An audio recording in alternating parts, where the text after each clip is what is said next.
Hello friends, welcome back to my channel and today Happy New Year 2021 नि बयनिसिमबो आंनि गोसो गोरबोजों congratulation हरबाय।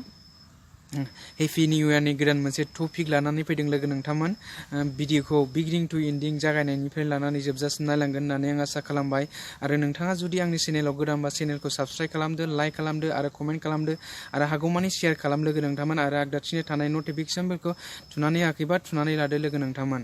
दिनै आं मा ब्रेन्डेड लंपेन्ट गस्लानि फोरनि जेनै क्वालिटिया जेनै ब्रेन्डेड थिग बेबायदिनो जोंनि जि बर'नि कमिउनिटि बर'नि स्टेटासा ब्रेन्डेड स' बिउटिफुल लोगो नोंथांमोन।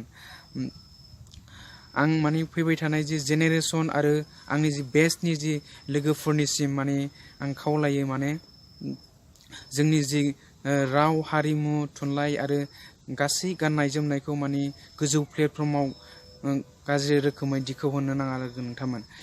मानो होननानै बुङोबा जोंनि जि हादोरा माने डेम'क्रेसि जि कान्ट्रि बेवहाय माने जोंनि जि बर'नि सानसुमै बा गेदेरमा सुबुंफोरा गोजौ प्लेटफर्माव गोजौ थाखोआव माने गुबुन गुबुन जेनै हारिफोरजों माने ज'यै इउनिटि खौसेथि खामानि मावो लोगोफोर।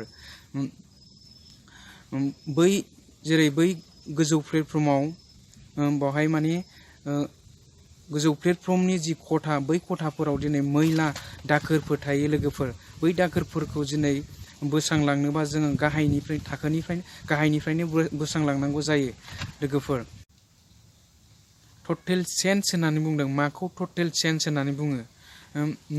नों सासे माने गेदेरमा सुबुंखौ गाज्रि राव माने गाज्रि बुंनायानो बेनो माने दाखोर आरो बेफोर गासैखौबो दिनै जाय मा सोलायलांनांगौ बेखौसो बुङो टटेल चेन्ज लोगो नोंथांमोन।